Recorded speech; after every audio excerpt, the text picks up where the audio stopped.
वंदे देव उमापति सुरगुरु वंदे जगत्कारणं वंदे पन्नगभूषणं मृगधरं वंदे पशूनां पते वंदे सूर्य शशांक वहनिनयनं वंदे मुकुंद प्रियं वंदे भक्तजनाश्रयं च वरदं वंदे शिवं शंकरं।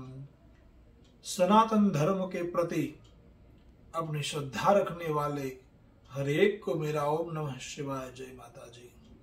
हमारे मन में कई बार ये प्रश्न उठता है कि महाशिवरात्रि क्यों मनाई जाती है। शिवरात्रि तो 12 आती है 12 महीनों में, लेकिन इस दिन को महाशिवरात्रि क्यों कहा जाता है, इसके पीछे का महत्व क्या है। तो एक कथा के अनुसार भगवान विष्णु और ब्रह्मा जी के बीच में विवाद हुआ कि हम दोनों में से बड़ा कौन। भगवान विष्णु बोले कि मैं इस सृष्टि का पालक पोषक हूं, इसलिए मैं ही बड़ा हूं, मुझसे बड़ा कोई नहीं है। ब्रह्मा जी बोले कि मैं इस सृष्टि का सर्जन करता हूं, मैं सर्जक हूं, इसलिए मैं बड़ा हूं, मुझसे बड़ा कोई नहीं है। दोनों के बीच में विवाद इतना बढ़ गया कि बात युद्ध तक पहुंच गई। तब उन दोनों के बीच में एक अग्नि स्तंभ जैसा कुछ प्रकट हुआ। वो इतना विशाल था कि ना ही उसका प्रारंभ दिख रहा था ना ही उसका अंत दिख रहा था। उसका आकार लिंग जैसा था। दोनों ने सोचा कि हम तो सोच रहे थे कि हम दोनों ही बड़े हैं, हमसे बड़ा कोई है ही नहीं, लेकिन ये क्या है। तब दोनों के बीच में बात हुई कि जो भी हो, इसका जो पता लगा लेगा, इसका जो छोर देख लेगा, वही बड़ा कहलाएगा। भगवान विष्णु पाताल की ओर नीचे की ओर गए और ब्रह्मा जी आकाश ऊपर की ओर गए।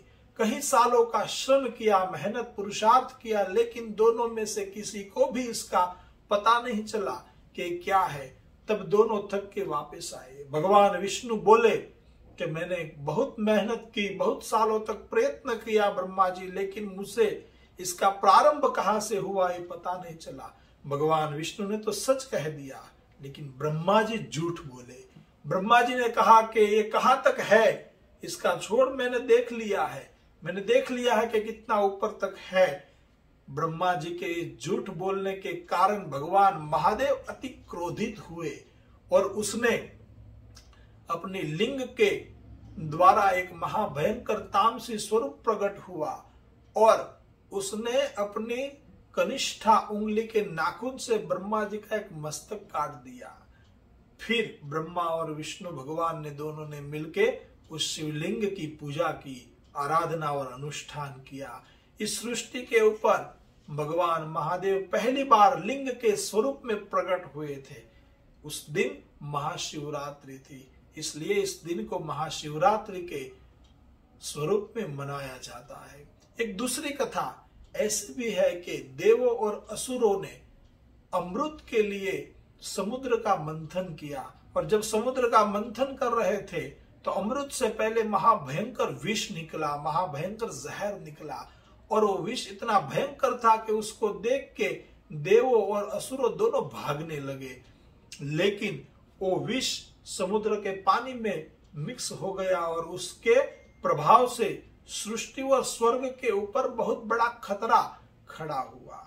इससे भयभीत होकर देवों सब मिलके भगवान महादेव की शरण में गए और महादेव की पूजा आराधना अर्चना की और बोले कि हे भगवान महादेव, हमें इस विष से बचाइए, हमें इस महाभयंकर जहर से बचाइए, वरना इस सृष्टि और स्वर्ग का अंत हो जाएगा। और ये तो भगवान महादेव है, भोलेनाथ है, जो भी उसके शरण में जाता है उसकी रक्षा वो अवश्य करता है।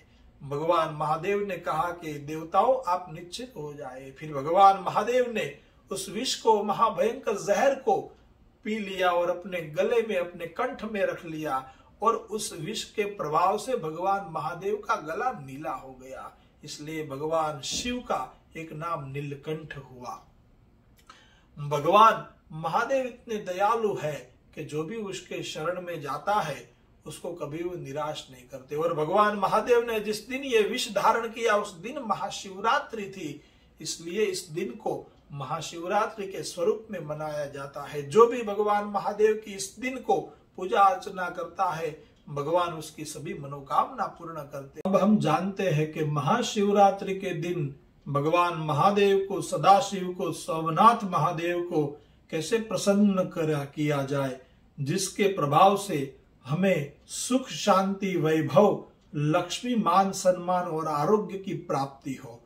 तो इस दिन भगवान महादेव की लिंग का, शिवलिंग का पूजा करना चाहिए। शिवलिंग न हो तो भगवान शिव की मूर्ति के ऊपर भी पूजा कर सकते हैं। शुद्ध पानी, दूध, दही, घी, मध, शक्कर, गन्ने का रस आदि प्रवाहित वस्तु से भगवान शिव की पूजा, अभिषेक करना चाहिए।